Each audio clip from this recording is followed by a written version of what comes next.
Bonjour, je suis Isabelle, étudiante en 4e année à l'École nationale vétérinaire de Toulouse. Partout on voit fleurir des projets d'entraide, des missions pour tout le monde de tous les domaines. Et on va tout particulièrement vous parler aujourd'hui des étudiants de l'École nationale vétérinaire de Toulouse qui sont très mobilisés, qui sont très engagés aujourd'hui à plusieurs niveaux, que ce soit dans des entreprises ou des associations. Et donc on va en discuter aujourd'hui avec quelques témoignages que je vous laisse découvrir par la suite. Bonjour à tous, je m'appelle Juliette Roger, je suis en 2e année à l'école vétérinaire de Toulouse et dans le cadre de la mobilisation étudiante, je voulais vous parler un petit peu des Restos du Cœur et notamment du bénévolat pour la distribution des repas le soir. Alors globalement, comment ça se passe? Tous les soirs, il y a une distribution de repas. En ce moment, ça va être uniquement des repas froids, donc un panier à base de salade, de légumes, de fruits, de pain, qui sera distribué à qui le veut. Ça peut être des personnes immigrées, des SDF, des familles, des enfants, c'est vraiment n'importe qui va être servi.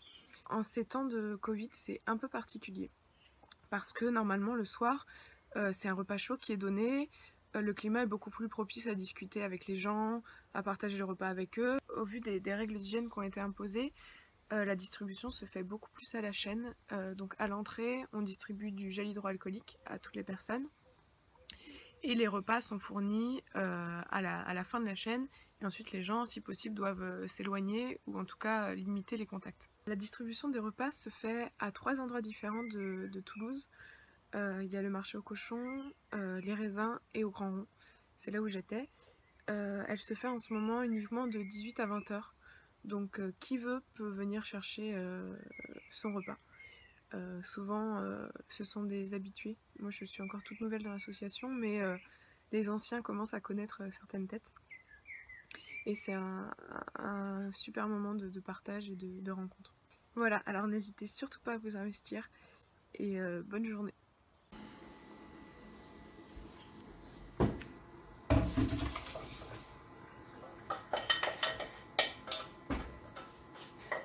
On va faire un panier repas pour une personne dans le besoin, donc ça peut être notamment des personnes sans abri.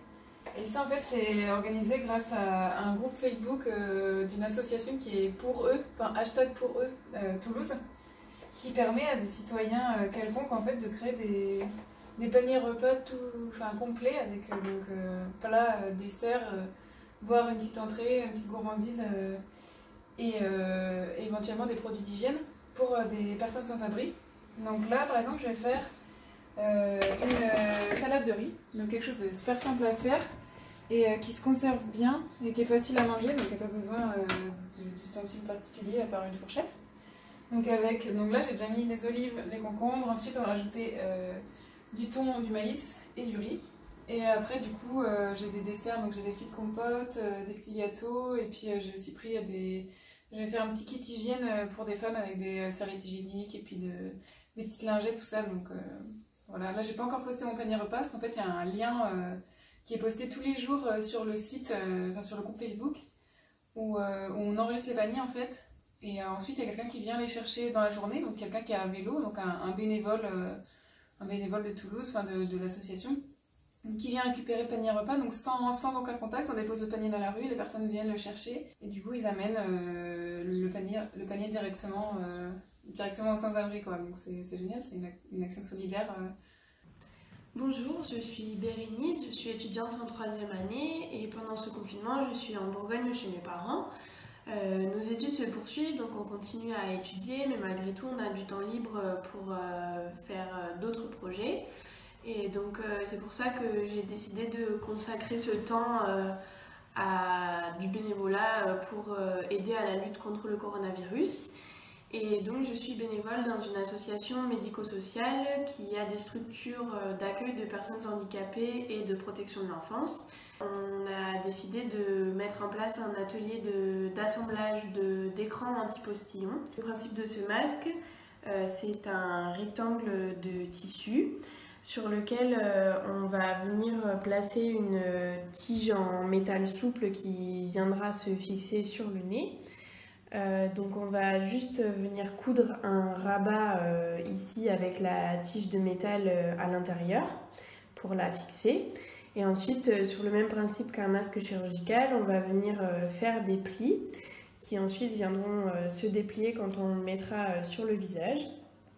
Et enfin, pour fixer cet écran anti-postillon sur le visage, on va venir mettre soit un élastique qu'on va ensuite fixer en cousant ici, soit un ruban, selon ce que préfèrent les personnels, pour attacher plutôt derrière le visage. Donc de la même façon, on va le fixer comme cela.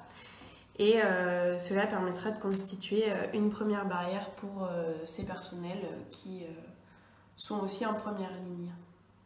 Bonjour, je suis Amandine, étudiante à l'école en première année à l'école vétérinaire de Toulouse. Je suis rentrée à la campagne chez mes parents en Saône-et-Loire.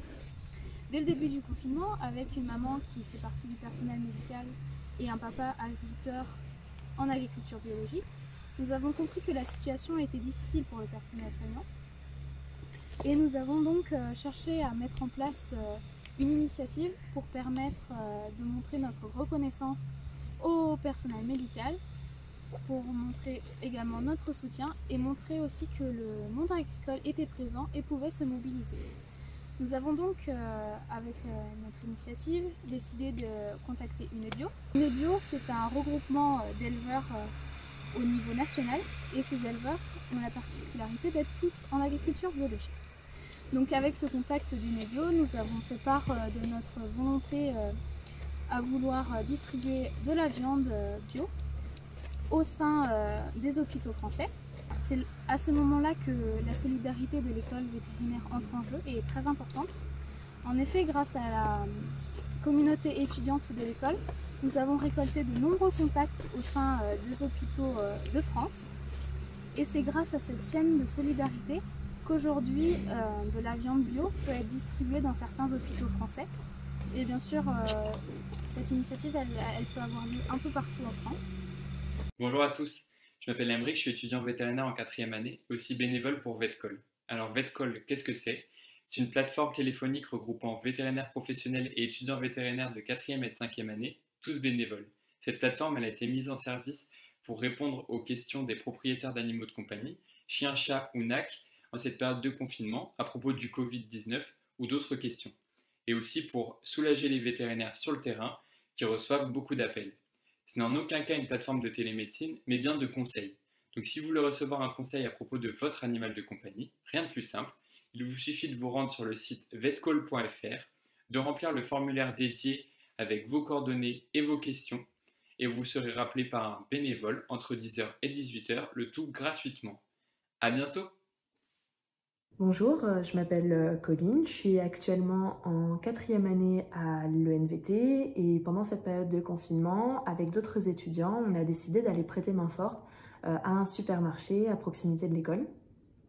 Du coup, on est un petit peu moins d'une dizaine d'étudiants de toutes les promotions globalement à avoir été embauchés ou à avoir accepté de doubler, voire même de tripler nos horaires de travail pour aider, que ce soit à la mise en rayon ou à tenir les caisses ou à assurer le service drive du magasin.